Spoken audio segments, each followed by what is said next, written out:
Target, good to see you. How are you, my friend? Mr. Moore, I'm very good, thanks. How are you? Living the dream, living the absolute dream. I've got a hot cup of tea, I've got my husky next to me, and I've got your fan face in front of me, mate. So I'm looking forward to having a good chat over the next 15, 20 minutes or so. Looking forward Um, to it. Likewise, mate. I mean, Chris, it's always a pleasure catching up with you, whatever the topic. But one thing that I've admired from being a big cheerleader of you, really, I guess, over the last few years and seeing your business start and grow and seeing how many people you've helped is how you've managed to really sort of own your social media channels across Instagram, Facebook, and LinkedIn. And today we're going to talk about how a broker, be that a real estate broker or a mortgage broker, can effectively build their own digital TV channel. And that's something that even as a practitioner, I think that you've implemented. You've been incredibly consistent. You're not afraid of getting in front of the camera. So I think you're a great person to talk about this very subject. So we're going to kick things off, mate, by when we say a digital TV channel, from your interpretation, tell me what that means. Okay, so this wasn't my idea. This is something that I picked up from Gary V. If anybody does watch him, go and check him out if you don't. His language is terrible. I'll be completely honest with that, but he's very true to himself. He's like, I swear, and that's just who I am. He will deliver presentations like he's worked with the like of Pepsi Max. So that's how big he is. He will deliver presentations and F and blind throughout the whole thing. So just a pre-warning. But what he talks about is regardless of what industry you're in, you need to be a media channel before you're actually selling your product.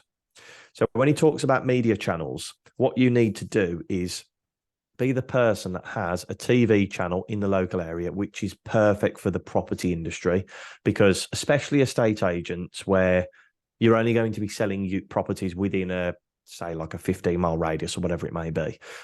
It's perfect for that. And that's what we're going to talk through today about how you can be a TV channel for a certain area, but then on the back of it, you sell properties off the back of that. So we're going to get into that as we go through the chat. Absolutely, mate. So I guess kind of starting then with that kind of thought process, because I know that as a salesperson, whatever the product or service it is that you're selling, I know that when you've got a platform, when you're doing a post, when you're jumping on camera and doing a video, the knee-jerk reaction is buy my shit, buy this, Yeah. buy that, right? So and I think that's just natural, right? As a salesperson, you can sometimes lead with your own selfish intentions, but that becomes very predictable. And ironically, the more you say it, the easier you become to ignore. So I kind of think broadening that net on what good content looks like or what you should be talking about is the best way to captivate people's attention and to kind of deserve their ears and Yeah. eyes, I guess. So what is a good top of funnel? What should people be talking about? Because I know that the one thing that happens when people think, right, okay, I'm going to jump on camera and I'm going to start talking, I'm going to make some videos. The first little imposter syndrome that kicks in is that niggling voice where you think, I've got nothing valuable to say and I've got nothing useful to Yeah. talk about. So blank slate, where do people start in terms of trying Okay. to own this strategy? So I'm going to talk about three things here. The first thing is going to be about video and getting over the fear of it. The second is I'm going to give you an example of how this has worked in another industry. And then I'm going to talk through the step-by-step process that I would do as an estate agent to develop this channel and start growing the business through those leads. So first thing is, whenever you're creating content, you've got to think of the 80-20 rule. So it's got to be 80% informative and 20% sales. Okay. With this TV channel, I'd even go as far to say it should be 90% informative and 10% sales. And I'm going to talk about how you can create informative content. Okay. Second thing I was going to talk about is, going back to it, you're going to be scared when you do your first video. Okay. It took me to do my first ever video. I spoke about how Zoopla could develop their strategy during lockdown. They should have spoken to influencers. They should have spoken to B&Q and kind of piggyback their audience. So that video must have taken me about 3 hours to record. It was 6 minutes in length. Okay. Now I've been doing this for 3 years now and I'm still not perfect at video. Like I look at somebody like you doing video and you're so articulate with the way you speak. It's always flowing. There's no ums, there's no ahs. I still feel I do that a bit. So you've got to just start and it will be horrible, your first video. Okay.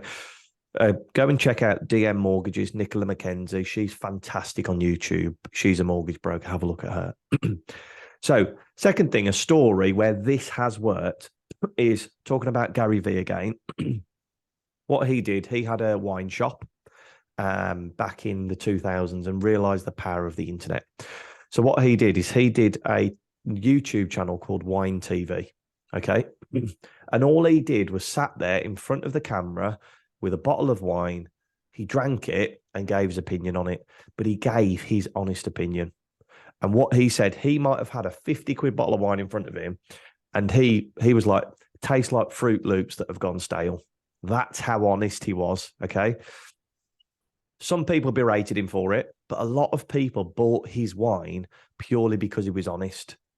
Yeah. And he built it to a multi-million-pound business just by being honest. And he'd be like, this is lovely. This would be great with, you know, like these posh wine channels where they're like, you can really smell the full-bodied and all this rubbish. He'd be like, this would be great on a Tuesday evening with mac and cheese. That's how he used to do it, really honest, okay? Yeah. So, and he built that up just by talking about his products, but being honest about them, okay? And that have that in mind when we're talking about this content. So third thing I'm going to talk about is how to create a local TV channel. So you're going to need a YouTube channel completely free. Okay. Then what I would do is I would go to somewhere like answerthepublic.com. And what Answer the Public does is it collates all the questions that are being asked on Google at the minute around a certain topic. So you could type in there, selling my home. And what it'll do is it'll give you all the questions that start with what, how, where, when, can. So it could be, can I sell my home without an estate agent? Yeah. You could do a video on that. Yeah, you'd be honest. Yeah, of course you can. You can sell your property. You just find a buyer. But are you going to have access to Rightmove? How are you going to do the viewings? What comes to it? Are you okay and comfortable talking about money? And then how are you going to speak to solicitors? But yeah, you can. Do you know what I mean? You're answering a question that somebody's asking, or it might be when is the best time to sell? That will give you a list of 100 ideas that you can create videos. So again, we're thinking about the informative stuff there. So that's your first 20 videos covered. Okay. What I would then do is go out to your local area and go and interview the butcher, the baker, the candlestick maker, the head teacher at the local school, the person that runs the local pottery class. Because what you're going to be doing is you'll be interviewing these people who are local. First thing is that butcher that you're interviewing, you're essentially doing a valuation appointment with them because they might have a house to sell. We all know they buy into us rather than the service that they can offer. So you could be having a chat with this butcher, but record it. Don't talk about anything to do with estate agency. Talk about what's the business like? How's the high street changed in the last 20 years? What's your favourite cut of meat at the minute? What's people's favourite cut of meat? All of this stuff is nothing to do with estate agency. But what you're doing is you're positioning yourself as an expert in your local area. Yeah. So what's then going to happen is that butcher. Sorry, you're going to say something, Ben? I was going to say something then, only because, like, I was going to do exactly this, right? When I had my foot more on the accelerator for estate agency and I really wanted to kind of like, start growing in my local market, I thought this is my next thing to do. I'm going to interview people. I'm going to get them on camera. I'm going to record this little TV channel. I can export the audio and make that a local podcast. There's so many different ways you can sort of use the content that you get interchangeably, especially now that reels are blowing up. You chop it up and make little sound bites like we might do with this conversation we're having today. But I thought ultimately, like, how cool would it be? As much as like this is like a strategy for brand awareness, to make more local connections, to network, really. You've got an excuse to network with people for free. There's so many benefits. But then I thought, well, I live in a coastal town. A lot of people relocate to live here, to retire here, to, remote working's on the rise. They've got more geographical flexibility. How cool would it be to say, like, look, I know you're buying this house off me for £1 million in a town that you've never visited before. This is a scary step. Here's a YouTube channel or a podcast series interviewing every local business, the local wine shop, the local, whatever it might be. And they automatically then start learning about the other local businesses. So when they go into that restaurant, but I heard you on Ben's podcast. I heard that you recommend, the vegetarian supreme pizza. I'll have 2 of them. Do you know what I mean? It's just a cool way to, as much as there's like a commercial agenda there, just to help immerse clients into new markets and help people get to know each other through the medium of your business, which is fucking powerful. Massively. Man. It's huge. And this is, if I was an estate agent, I'm getting really excited now because I would do this and absolutely smash it, because you just need to be yourself. You just need your mobile phone. That's all you can do to record it on. Okay, you might get a better camera for YouTube videos, but what you can, when you've interviewed that butcher, it's not just the YouTube content that you're getting, okay? Because you upload that to YouTube. Yeah, when that camera's off, you speak to the butcher, and yet he might have a friend that needs their property selling, even though you've not told him that you sell properties, okay? What then happens when it goes live on YouTube? What's he going to do? He's probably going to share it to his social media channels. And as long as you've got a bit of branding on that video, it's going to show Mike Smith, who is an estate agent, okay? You could then provide that butcher with a QR code and put that on his counter. And then he could proudly say every time somebody comes in, have you seen me on YouTube? Scan this QR code, watch me. That is taking a client of his to your YouTube channel that watches the interview with Johnny the Butcher. But then what it does, we all know the YouTube rabbit hole is a thing. They then see a video from you about when's the best time I should sell my home. And they click on that and watch that video. And then they watch a video about the guy, the guy that makes cakes in the local area, or the lady that has another shop. And slowly but surely, you are getting in people's feeds without them even knowing. Okay. So you're going to be interviewing those. So that's the butcher. You then go and interview the local headmaster. Okay. Now, the headmaster talks about the schools, the local area, great for people that are moving into the area from, imagine it, one of your negotiators or yourself, you speak to somebody and say, we're moving into this area because of this school. I interviewed the headmaster a few weeks ago. Which does happen. Like, people absolutely 100%. spearhead decisions based on education. So it's such a natural thing to do and to include. And there's a huge benefit then from the interviewing the headmaster. You send your client that video about the school and how it's getting on and what they've got coming up in the next few years. But then what happens is that headmaster then speaks to all of the teachers in the school about the video that is going on. Now, if we take a normal school, what you're probably going to say, even a small school, 10 teachers, maybe 20 teaching assistants. Then you've got the office staff. Then you've got the cleaners. Then you've got the dinner people. That amount of staff know your name then. And you have not gone and not... Imagine if you knocked on the headmaster's door and gone, I'm Mike Smith, I'm an estate agent and I want to sell my services. He'd be like, mate, what are you doing? Go away. You go knock on the door and go, I want to interview you. By default, he will mention your name around the school purely because he's been interviewed, and everybody loves their 5 minutes of fame. So the headmaster then shares it to his Facebook, and his 500 friends see it. And then they get to see the video. I just want people to see how that spider web effect can have that he tells 5 people who tell 5 people who tell 5 people.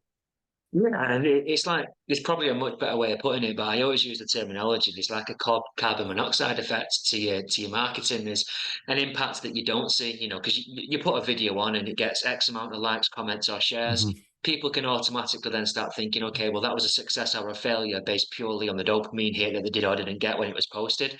But then it's like, you don't realize that, even if that only got a few hundred views or whatever, that could be the first touch point in a series of touch points that eventually leads to a conversion, because a parent of a child who's at that school could see that on the school's Facebook page, watch it because it's about the head teacher who's talking about events and upcoming plans for the school that their child's at. So they straight away got a buy-in, even if that buy-in isn't you as a business owner.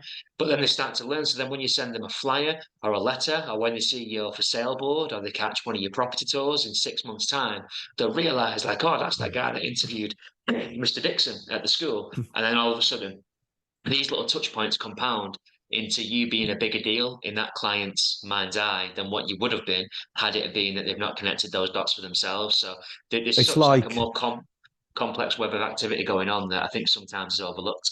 Yeah, and you can't underestimate, like you say, that power of things in the background. Like you're never going to go on a first date and ask that person to marry you. They're never going to say yes to marrying you on the first date. After 2-3 years, they might, because you've put in the work, they'll get to know you, they know who you are. Do you know what I mean? It's just those touch points that you need to have over a period of time. And that period of time might be a month, might be 6 months, might be 12. It's a big decision, somebody selling their house. And it's so important to keep in touch with them. But the great thing with a TV channel is you're not doing the touch points. People are doing it for you. They see the butcher do an interview. They see the teacher do an interview. Like, bloody hell, this Ben Moore gets about a bit, doesn't he? Well, you're the first person I think of when I'm going to sell my property then. Definitely. And going back to what we said before, one of the first concerns that I put forward on behalf of anyone listening to this who maybe is a bit scared of doing video is that niggling voice saying that you've got nothing worthy of talking about or you've got no ideas or whatever. When you're having a chat with someone, as we are now, Chris, I could have sat down and done a solo podcast today, put all the pressure on myself and had to think of a load of things to say and a load of value to give. But actually, by bringing you onto the podcast, not only have I got the pleasure of talking to you, but we've also shared the workload. Mm-hmm. So it's more conversational. It's less effort on my side to have to hold the listener's attention because we're sharing that workload. And it's much the same with this concept of being like a local TV channel, I guess, and having conversations like this. Because you're trying to be the local TV channel within your industry. That's essentially what you're doing. The one thing when I speak to people about this is they say, well, what if people don't want to be interviewed? They won't. Simple as that. If you ask somebody and they say no, it's fine. You can't force them to do it. But then people give up. Go and ask 10 people. Go and ask 10 headmasters. And I promise you what will happen if you ask 10 butchers and 9 of them say no, but 1 of them says yes. When a butcher sees that butcher do a video, they're like, I want a part of that. You will have people coming to you. Like an example with my podcast at the beginning, I interview a lot of mortgage brokers. I went out there and I asked the people that I wanted to have on. And then slowly but surely, people started coming to me. And I was like, no, this is crazy. This wasn't supposed to happen. Why do people actually want to come on the podcast? And it's because they see their peers doing it, that everybody wants their 5 minutes of fame. And I'm guilty of that as well. Everybody wants to be seen and to be liked from a business point of view as well. So why not do it for your local community? And just think about how you're helping their business as well. All you're doing, you're giving them half an hour, an hour's worth of airtime for them to promote their business. Everyone loves talking about themselves. Yeah, no, absolutely. And you're right, that friction gets lesser and lesser with time. It's something like starting a new business. When you kick up in a new town and you're setting up as an estate agent and you need to get those first instructions, you might have to really convince and create a compelling argument to get those first half a dozen instructions. But once you've got a few for sale signs up, you've got, your stock sold, you've done a great job of the video content, you've done some great photographs, you've got some social proof, you've got some testimonials. People start thinking, oh, well, Ben sold number 12 in 2 weeks. It was on the market for 12 months before that. He's doing something that the other agents aren't. Therefore, it makes that next conversation and that next conversion that bit easier. And it's exactly the same when you're kind of growing a network in this kind of fashion, I think. Definitely. And what you've got to think is it's going to start slow. You're going to upload a video. So, for example, there's a guy called Mr. Beast, the biggest YouTube person in the world. He got offered $10 billion for his YouTube channel a few weeks ago. And he said, no, he wants 100 billion. And somebody worked it out and said, to be honest, it's probably worth more than 100 billion. Because if he puts a product out on that channel, he can make much more revenue than doing a video would ever do. Okay. Wow. So this is just an example. My son watches him, I think. Is he aimed at younger audiences? Yeah, it gives away free islands and things, and it's absolutely nuts. But my point is, he released a podcast episode the other day, and he said people come to me and go, video isn't working. He says, go away, release 100 videos, then start doing videos properly. That's how much recording it reckons it takes. So you've got to do 100 videos before you see any traction. And that's completely true. You've got to be doing that kind of level of creation because so many people are doing it. Yeah. But you've got to think in your local area. No, if I turn around to you and said, who's your local TV channel? You know what I mean? You wouldn't know. But imagine you being local, I don't know which. So for me, I live in Ashby TV. People go to Ashby TV to learn about the area. They learn about the schools. They learn about the best shops. It's a local business supporting each other. And then actually, well, if everybody's watching Ashby TV and Chris Target sells houses, just go with him. It's easier. Yeah. Because I trust him. I like him. I know him. Yeah, and that is the key. Like it just builds that degree of trust. Even if they've built a degree of trust based on learning what your favorite scent of candle was and the great conversation that you had and the banter that you had with the local candlestick maker, Yeah. that still lays that foundation of trust. It feels more And familiar, I how think. And and how nice is it to support local businesses in what we've been through the last 3 years? To go into a local company and say, look, I want to do a feature of you on my YouTube channel. Imagine yeah, how buzzing that business owner would have been when they're paying more for their electricity costs. Things are going up in price that they're buying in. For somebody to come in and go, I want to promote you for free. Yes, there's a commercial element for me because I want to build my name up in the area, but I'll do it for free and push it out for you. I just yeah, think it's a yeah. nice thing to do for the local community as well. No, absolutely. And as far as like equipment and things go, like do you, because I know that one thing that people can be guilty of, I know that I'm guilty of this, and I know that I'm not the only one based on conversations that I have had. I think sometimes we don't look for a minimum viable product. We feel as though it has to be like, cinematic Channel 4 standard on day one and everything needs Definitely to be not. like clean. Like, what's your advice around equipment quality, how to get started? How low is that barrier to entry, or how high is that barrier to entry, depending on how people are looking at it? What equipment do people need to crack on, do you think?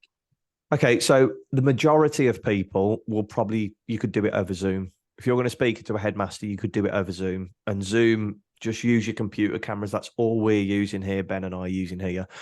A microphone, you could use your AirPods. I mean, I've got this microphone here. I started off with a 25 quid microphone from Amazon, and it just plugs into the back of the computer. That's if you're doing it over Zoom. When you download it on Zoom, it will when you record it on Zoom, it will download it to your computer. You can just put it on straight on YouTube. Don't think about editing. Don't think about fancy stuff. Just get into the habit of recording. If you're going to be doing it in person, when you're in like say in the candlestick shop, just do it on your phone, landscape, record it. Don't make the camera an excuse for not doing it. That's what I'm trying to Yeah. say there. Yeah, yeah, because that's all these things do. Like, it's admirable that you always want to make sure that you're doing the best job that you can if you're a perfectionist. But sometimes the quest of perfection just causes so much procrastination, and Procrastination, yeah. procrastination just turns into a complete lack of action.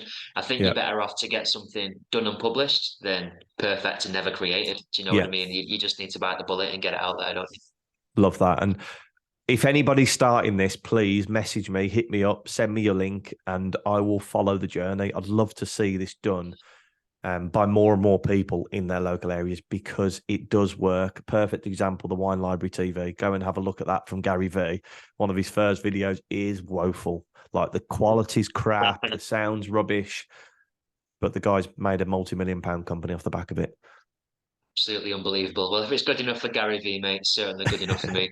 Chris, mate, I appreciate that little insight there. That was, I think, a bit more bite-sized than the last time we did this, in and around 20 minutes. So thank you for taking the time. Plenty of golden nuggets there, and I'll catch you soon. Appreciate it. Thanks for having me on.